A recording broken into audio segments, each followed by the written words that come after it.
In the deepest depths of the sunless skein, void from the light of any god, and where the veil in which Umbral stands so eerily behind is thinnest, Molhu, the last of the Nohata, was attempting to continue the mother's will by constructing the birth of something which mere existence would perhaps be one of the single most unholy acts ever committed.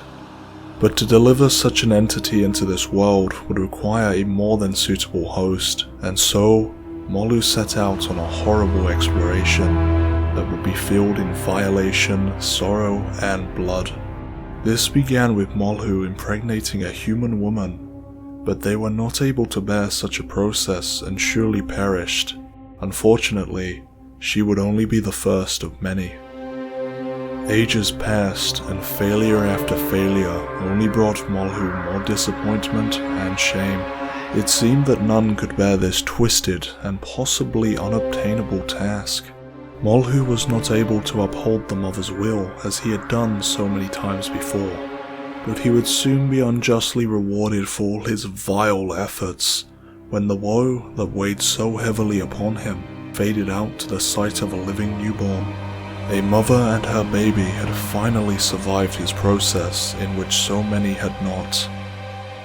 Ages of disappointment and shame, but finally now, in you, my efforts rewarded and her will achieved. Oh, precious Elian.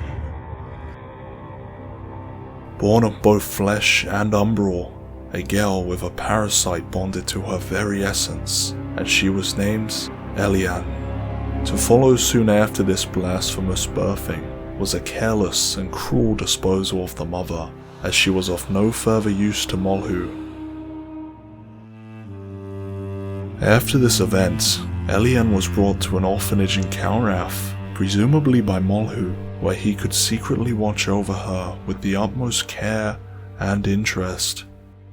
Although this new home offered shelter and nourishment, it was still a frightening place for Elian to find comfort in, and as she grew, so did her fear of being alone, which would eventually overwhelm her as she fled from the orphanage, only to be found later sitting in distress beneath a small bridge.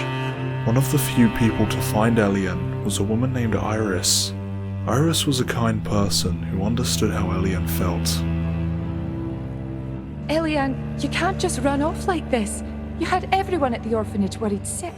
I know it's not easy, but it can be a frightening place at times, so I want to give you something very special I've had since I was a little girl.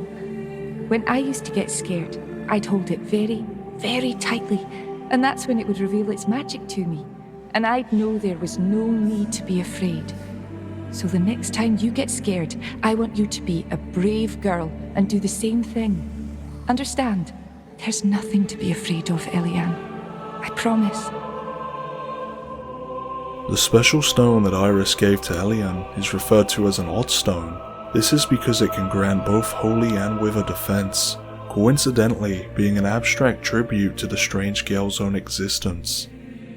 She would not stay at the orphanage for much longer, as the hallowed sentinels soon discovered her and the remarkable powers that she had begun to display. Elian was taken to the Abbey of the Hallowed Sentinels, this becoming the only other home that she knew besides the orphanage. As well as receiving a new home, Elian was also to receive a new name, and so the adopted child would now be known as Pieta. The powers that young Pieta possessed continued to blossom, even resulting in wings growing from her own body. Her potential shined more brilliant than anyone could have believed, all while the Hallowed Sentinels continued, unsuspecting of the true nature from which Pieta's unique abilities originated from, even believing that her own mother was impregnated with the holy light bestowed by Aureus himself, and then sharing this aspiring tale with her.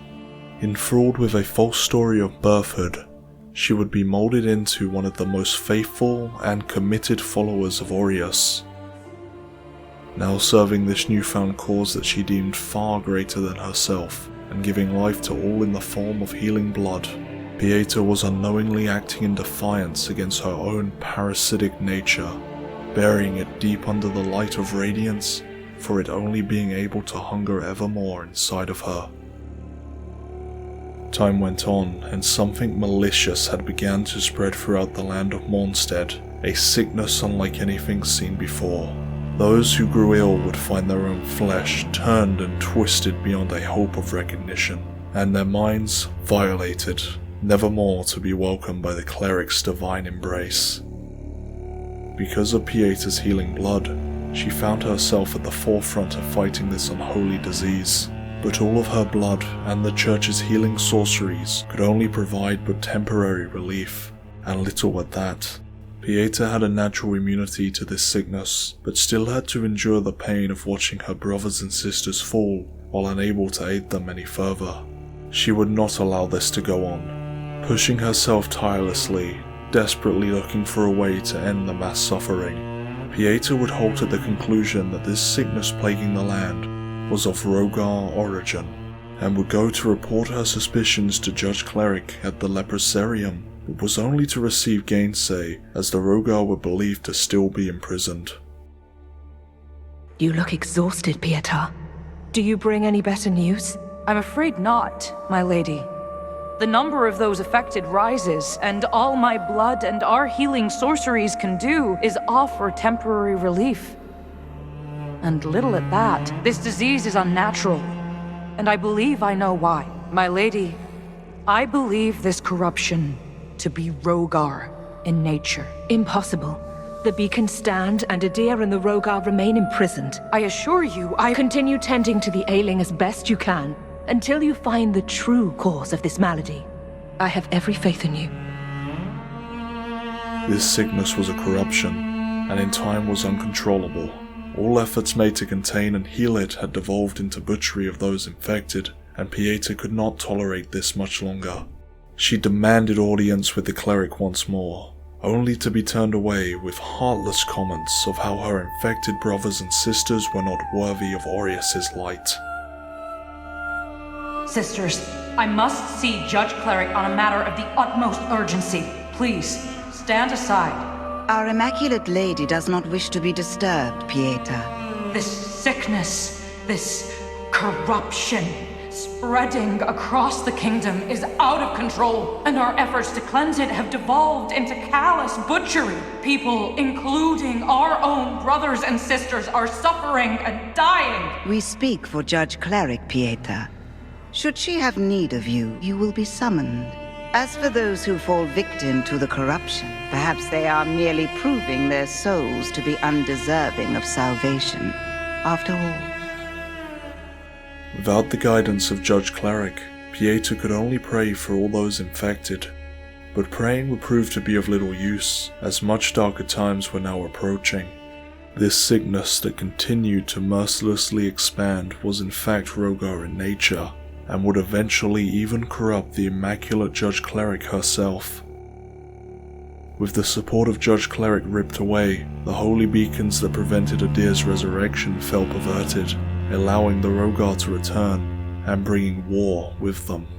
The harrowing battles now approaching fast, Pieta would pledge her patience to Exactor Dunmire in hopes that he, with the assistance of the recently formed Dark Crusaders, could find a way to end all that endangered Aureus's will, and while he would do so, she would take to battle.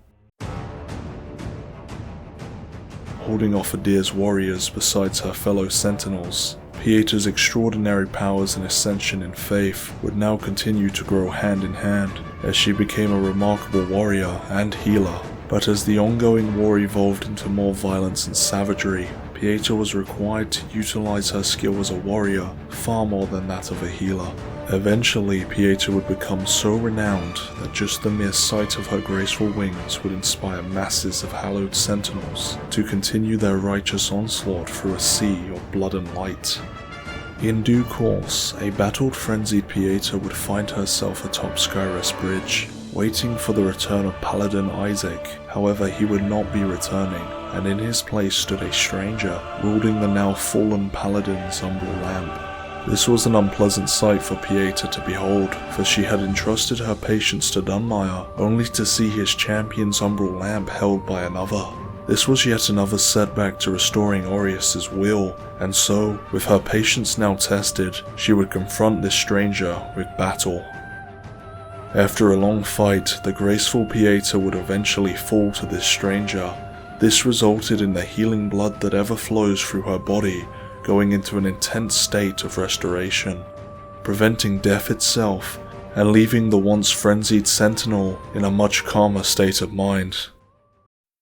Under the belief that this one stranger was in fact a true lamp-bearer chosen by Aureus to deliver her clarity through death and then rebirth, Pieta would offer them the same healing blood that had sustained so many, and furthermore her aid in battle against those who would block the path to salvation. But Pieta had misjudged the lamp-bearer, as they were destined to traverse a much darker path, one that included the guidance of Molu, who had never stopped watching his creation. As time moved onward, and all the beacons remained corrupted, the lamp-bearer was drawing nearer to the monumentous conclusion of their umbral-tainted journey, and all that remained was the final progeny, an umbral being entwined with humble flesh. And so, the one stranger that Pieta had aided through many hardships would approach her with ambitions of betrayal and lamp in hand. They would begin to flay her very soul, causing the flesh husk that had held Molu's sweet alien for so long to finally peel away.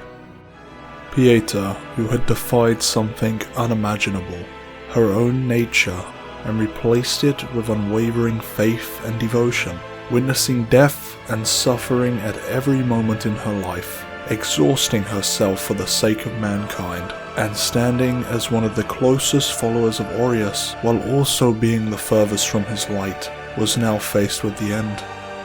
And as the blue hues of Umbral swarmed in, they did not illuminate her, rather one that for so long had hungered. Elian was finally free, even if just for one rapturous moment.